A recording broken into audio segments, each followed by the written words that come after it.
Assalamu alaikum. Welcome to another podcast. Welcome, Dr Omer Atilla Ergi. Hello, Zuleyha. How are you? Good, good. So today we're talking about Alamatul Qiyamah, the signs of the hour, Armageddon, and so forth. But we're going to look at the major signs. Is that right? Mm-hmm. It is a big topic, isn't it? It is, yeah. So they have been categorized into minor signs and major signs. Mm-hmm. But for today, we'll be focusing on the major. And maybe in a future podcast, we'll do the minor ones. Yes, yeah. As you appreciate, the minor ones are generally the ones that come from hadith narrations, the prophetic tradition. Major ones usually are the ones mentioned in the Quran. However, there are some major ones also mentioned in the hadith only. And more detail as well, I guess, even if they're mentioned in the Quran. Yes. But when we look at some of these signs, as you know, if they're coming from the hadith, they are generally hadithul fitan. Hadith about the time of corruption, fitna. And most of them are metaphorical. There's no doubt about that. Yes. Mutashabihat. And that's where we have different interpretations on how they will play out. Mm-hmm. So I guess we will go into that as we go through each and every one. Yes. And I think there's nothing wrong with that too. Sometimes people make big arguments on this. It's not like that. It's like this. We shouldn't go into arguments like that because there are many different scholarly views and we should respect and appreciate all of these views because, as we said, it is mutashabihat, it is metaphorical. And from my perspective, when I look at all the hadith narrations about the time of the hour, signs of the hour, it's interesting that most of them has already prevailed already. Wow, that kind of it's scary, isn't it? You think a lot of it's happened and how much time do we have left? But okay, let's start with one. Which one would you, what's one of the major ones? Maybe we should look at the major ones. Like you said, some of them are, as I said, in the Quran very clearly. Like, for example, the Dukhan. There's a whole, chapter named Dukhan, actually, the big smoke. And it is suggested that there will be a smoke, could be gaseous smoke, some type of dust, or we don't know, covering the entire Earth's skies. In fact, there are narrations that people will start begging and praying, supplicating to Allah subhanahu wa ta'ala to save us from this. There are different views on this. Some people suggest that it could be for example, a huge asteroid hitting the Earth. Right. Maybe it's falling into the oceans and raising a lot of dust clouds and causing the atmosphere to be covered all over where the sunshine, the light doesn't go through. It could be toxic materials. But some people view it as, it could be a nuclear war. Yeah. There is another risk, and we know it is a big risk at the moment in the world. Some nations have these very powerful nukes. Yeah. So if, may Allah protect us, if such a thing happened, there will be huge mushroom clouds, dust, toxic clouds all over the world. What about, I guess, even with global warming, I wonder if that will affect the atmosphere. I just thought of this. I don't know. What are your thoughts? Like with the smog or the pollution, it gets to such a point where it's really toxic. I mean, you've probably seen sometimes some countries where it's so thick. Yes. Smog, pollution and other things. Yeah. Look, that's a possibility too, but I think that'll take a very long time. I don't think it's an immediate for the whole globe. It will take quite a long time for that to happen because atmosphere needs to be filled with carbon monoxide. The oxygen levels should drop. It can happen. Theoretically, it can happen.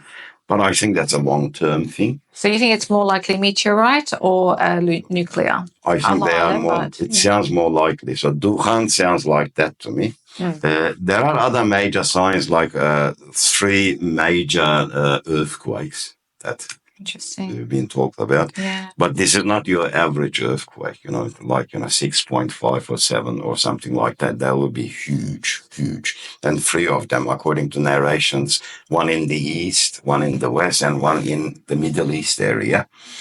And I'm assuming there will be over 10. On the Richter scale, Right. It'll be major swallowing of the earth. It sounds like quite scary. That'll be some of the signs too. And as we get closer to the Qiyamah, we see a bigger ones emerge, and some bigger of them, size? no, bigger earthquakes. No, bigger signs. Oh, okay. And these signs, some of them are like they are the points where there's no point of no return. Because we know that once that stage is reached, also in the Quran and in the Hadith, we know that people will not even be able to turn back anymore and say, I made a mistake, I believe now, Tawbah, Istighfar will not work anymore. And specifically, the two of them is Dabbatul Ard, and the other one is sun rising from the west. The Prophet ﷺ very clearly says there will be no Tawbah anymore after that. After the sunrise from the west. Yes, and also in the Quran it's mentioned too. They are very major signs.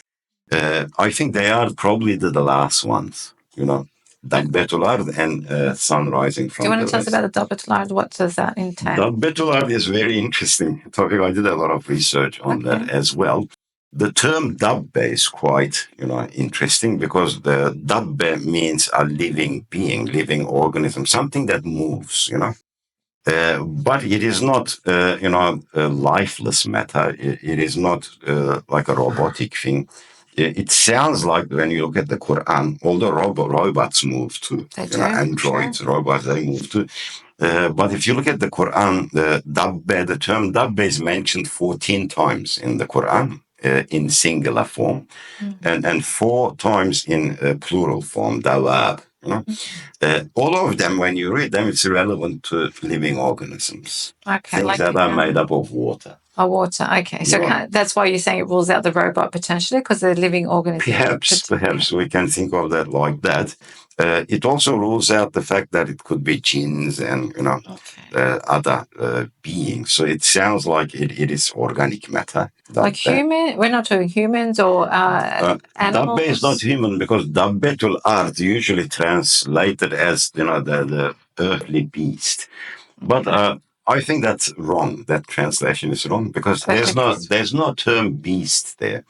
Dabba is a living organism, and Earth is Earth. So a living being that will emerge from the Earth.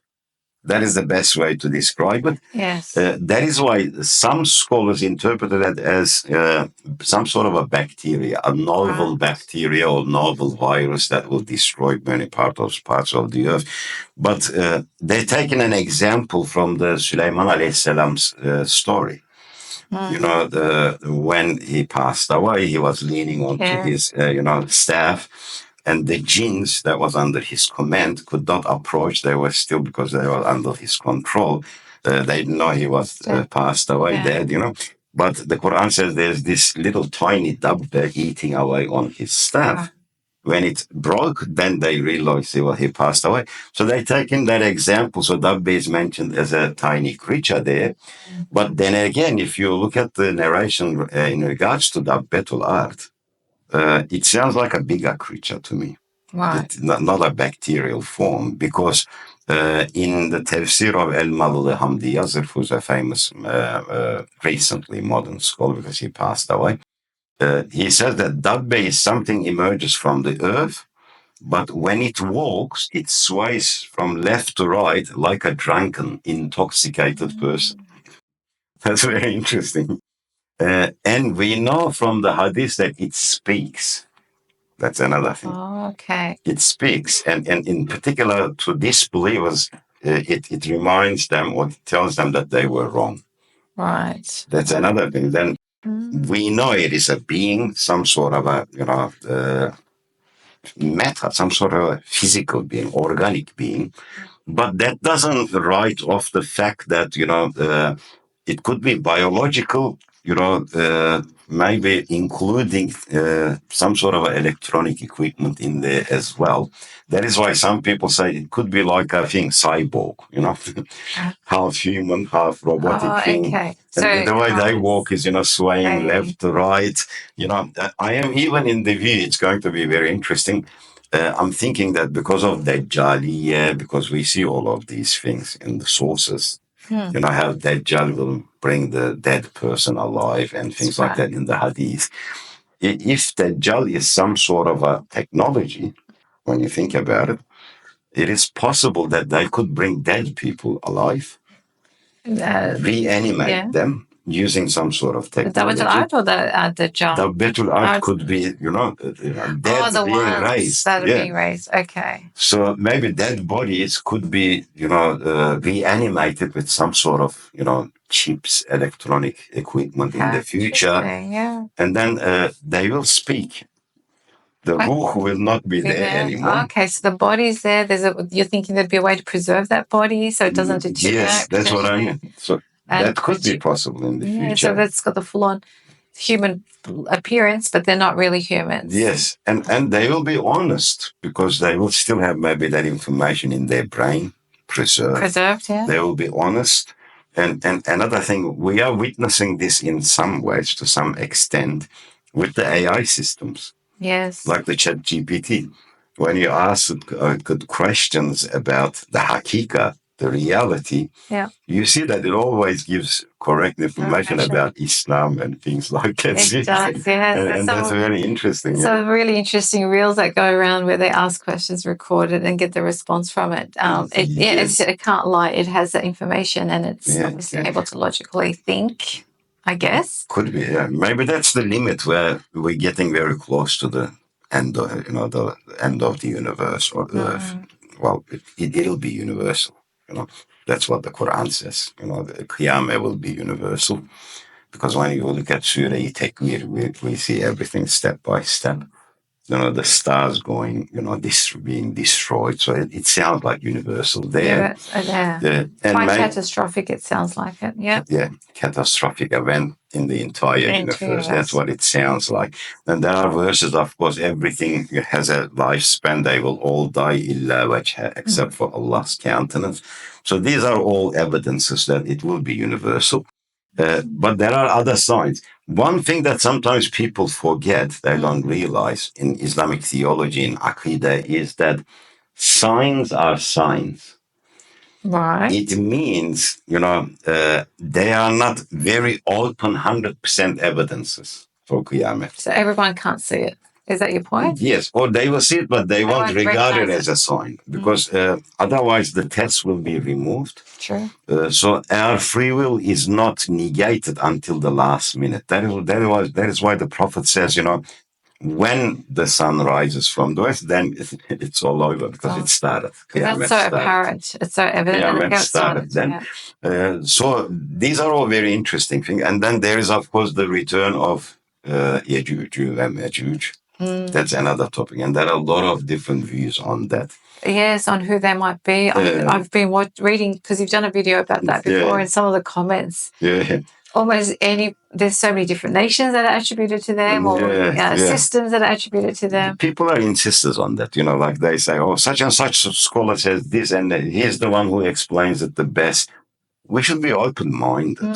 This is Quran we're talking about. This is Hadith.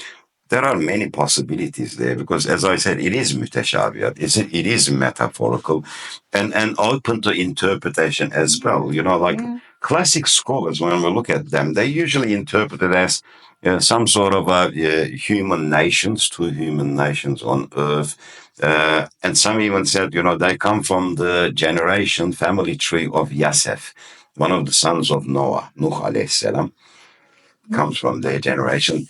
Some more recent scholars like Bediüzzaman Said Nursi, he says, they could be the Mongol Manchurian tribes, which actually cause a lot of destruction in history. We know, like Genghis Khan killed about 40 million people.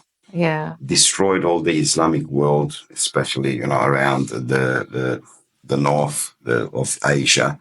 Around that, top of Middle East, around that area, Bukhara and all those places. That's a good point, because we assume that these major signs are, we look for it today or in the future, but some of these may have actually happened already. Some may have happened, like the splitting of the moon. It's, the Prophet has split the moon. We have no doubt about that. We accept it, we believe it. Yeah. So some of these, but with Yajuj Majuj, I don't believe it happened. Okay. Why? Because if you look at the hadith, specifically the noble Prophet said they will emerge when Isa returns. At the time of Jesus, Isa Messi, I should say. And he is the savior, according to the Quranic views too. And the hadith clearly mentions that Mesih, Isa alayhi salam, will protect the believers from Yajuj and Majuj by taking them on top of the mountains, So do you where think that's they literally? will be safe. Do you think that's literal, taking them to the... Because it's so hard sometimes, you don't know what's symbolic potentially and what's it could be like literal thing, or it could be indicative of like people will take refuge, because of that Messihi, understanding. Yes. Understanding of that, because he's the savior. Yeah. So people will follow that because we know all the alamats of the Qiyamah. This is what we should do. Yeah. You know what I mean? So it could be something like that, seeking refuge in, maybe safe places or mountains mainly. Or if the mountain is symbolic, it could be like a spiritual peak. So like through when going to spiritually high places. Yeah. That could be a means of protection. That could be another thing, but this is a physical incident because the Prophet very clearly explains it. It's very difficult to explain, use metaphors here, because the Prophet says they will come by the millions and millions of them. As the Quran, Surah Al-Anbiya says, when they go through the barrier, they will come down upon the earth. And the Quran uses top, from above. The Hadith uses the same thing too, from above. So it sounds physical. And physical. And the Prophet says, they will drink the lake of Lake Tiberias. Entire lake being dried by them. Imagine that. So these are physical beings drinking the entire lake. And they are killing perhaps more than half of the population of the earth. They are big, 3-4 meter beings, because that's when we look at some of the hadiths, this is what the indication is. And human beings will not have the power to fight them. That's another thing. We see it from hadith too. We will not have all of our technology. We will not be able to fight them. They will be more powerful. That is why we are seeking refuge in the mountains, hiding places, bunkers, and things like that. There's no chance of fighting them. They are too powerful. Maybe their technology is too advanced. We don't know. But hadith concludes like this. That's a very interesting thing. When they kill a lot of human beings, one of their leaders will say, this is in the hadith, it's sahih, people can go and have a look at it. The Prophet ﷺ says, one of their leaders will say, we have defeated the people of the earth. So this is where it sounds otherworldly beings. It sounds like an extraterrestrial beings, but I don't know, Allahu Alam. But we can interpret it like that as well. But it sounds like that because we defeated the people of the earth. Then who are you? Where you come from? Aren't you people of beings? And the Prophet, and also the Prophet says, Allah will send this, again, tiny dabbas. They will infest their necks. They are probably some sort of bacteria, virus, or something like that. And they will start dying because of that, because we cannot defeat them as human beings. And later on, people will go down to check what's happening, and on the lower altitudes, and they will see billions of them, their dead bodies lying everywhere. Because of this minute dabba. Yes, so probably it's like a virus or bacteria. Yeah, it sounds or whatever. like it, doesn't it? And then the Prophet says at the end of the hadith, then Allah will send these huge flying things, some type of a bird with that's the way they interpret it, but I think it's something else anyway. Because they are huge, because he says never seen before. They have necks like an ostrich head.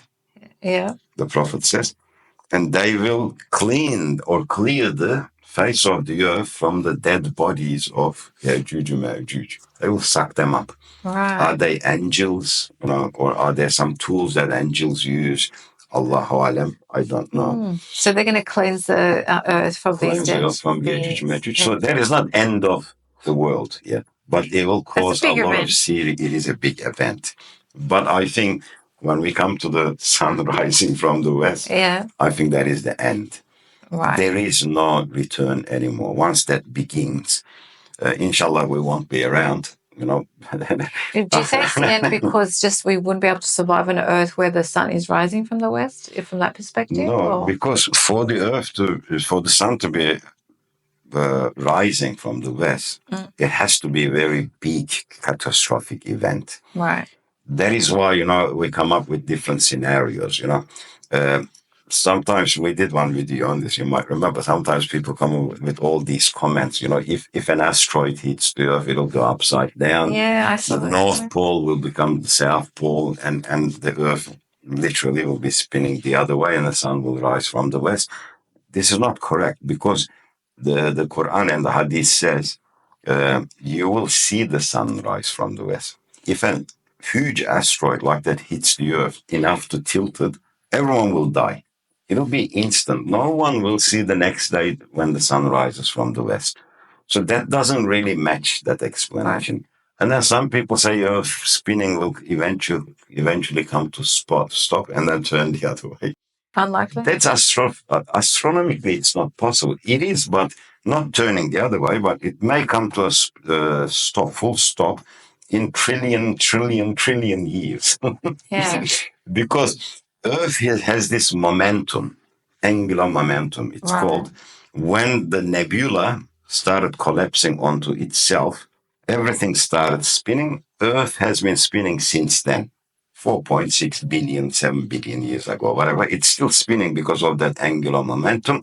But because of the sun's gravity and the moon's gravity, we are slowing down. However, how much are we slowing down? Every 100 years, 1.7 milliseconds. Okay. Milliseconds. Gosh, that will take a long time. Billions years. So that doesn't make sense. And some people argue that when the magnetic poles change. Yes, I've magnetic poles are changing constantly. It's happening right now as well. Every certain 100,000 years it changes anyway. It never makes the Earth go the other way around, because they are not the physical poles. They're just magnetic poles, So that is wrong too, that interpretation. Yeah, as I said, I believe it could be the sun turning into a red giant, because that's what will happen. Our sun will eventually turn into a red giant. That may be one explanation. So that would affect the spinning of the Earth? That could affect it, yeah. The whole gravity. Because it's pulling very close. It'll burn everything. It'll destroy the surface of the Earth. Mountains will start moving. That's what the thing said. Seas will start boiling. The Quran says that would make the seas boil if the Earth was close enough to us, because it's evaporating the thing. Or there is another view, as I mentioned before. It could be a supernova somewhere very close, proximity of our solar system, very close to us. Then that will look like a new sun rising from the west as well. Some people argued against this, but it is possible. It's an astronomical possibility. So it's actually a supernova, which is, I guess even the stars are a sun, aren't they? Yeah. So they eventually die and explode. If they are big enough, they become supernova. Yeah. Supernova events are huge. If it happened anywhere in the Milky Way galaxy, we could see it. But if it's close enough to us, it's highly dangerous. Especially if it's closer than 50 light years or 20 light years. If it's 10 light years, there'll be destruction on Earth. But we will actually see it rise. Okay, so if it happened in the western direction, then we will see a sun rising from the west. Yeah. And it is a sun. It's like, it's not the sun that we have, but it's a sun, right? Well, we call our sun the sun, but it is a star. Our sun is a star as well. So they're all suns, really. Yeah, in that sense, they're all. So maybe that's another point that we can make. So the possibilities are all there, of these signs. Yeah. But at the bottom line, from a scientific perspective, from a religious perspective, from an astronomical perspective, the Qiyamah will occur. There is not a question. It will occur. We just don't know when. So Earth will end at some point. Definitely it will. And we have the scenarios are all there, and they're factual scenarios. The only thing when, we don't know that. When and how, yeah. When and how. And the noble Prophet, ﷺ, as you know, when Jibreel, in the Jibreel hadith, asked the noble Prophet, ﷺ, when is the Qiyamah? He said, the one that asks does not know more than the one who's been asked.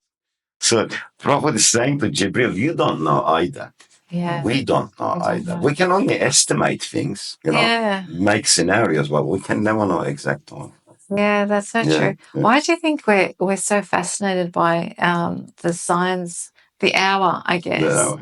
Why do you think that is? Maybe we can finish up with talking about that. That's human nature. We're just curious. We like about fascinating things, Drama. you know what I mean? The big fascinating things. But I think the main Qiyamah that we should be thinking about, the small one, minor Qiyamah, which is our own deaths. We don't know when the real Qiyamah will occur. Our Qiyamah will be when we die. Yeah. So I think we should be prepared for that, really. You know, that's true. We need to. But also, maybe we can do this on another video, but really the small signs of the hour, they're very interesting too, because a lot of those seem symbolic as well. But maybe that's something we can cover in the future. Because, like even, one of the ones that I'm thinking is a proportion of male to female is going to be very out of proportion. And that's been something on my mind. How will that play out? That could be because of wars or something. I don't know, maybe major war. Like the slaves will, control the thing. Their masters. The masters. That's happening there anyways, Yeah. It's like the children control the parents there. It's already happening that, people who are shepherds will be building huge skyscrapers. It's already been done. That's sorry. Just going back to children, there's some videos, reels, it's so interesting. It's like they're meant to be comedy, but the reality, you have someone in the, show someone in the 70s when the father says, switch off the, TV, and the child switches it off. And today, then they do, 80s, 90s, and then you see this softening. And then at today's time, the child says, I'm not going to switch it off. Get out, kind of thing. And the father's like, okay, I'm leaving now. I'm sorry. He's so it's the roles have changed. The roles have changed, and I often think of that sign of Day of Judgment. It is not just only the roles, but it seems like the respect is going to, and that's very sad. And I think that's one of the Qiyamah signs as well. Because when you think about your mother and father, they dedicate you their entire life to you. Yeah. I think a mother is the only being who's not jealous of, some other human being, which is her kids. Yeah, their successes, they're always proud and happy for them. Yes, and they want them to do better than themselves. So true. No other human being does that, even, brothers, sisters, siblings. But mother is like that. It's a very unique being. That's so true. They would love for their child to be more successful than that, and that would make them happy. Maybe on another that could be another topic. So, let us know if you would like us to talk about the smaller signs of the hour or any other topic. But this has been a very interesting conversation. Thank you, Dr. Omer Atilla Ergi. And until next time, Assalamu alaikum.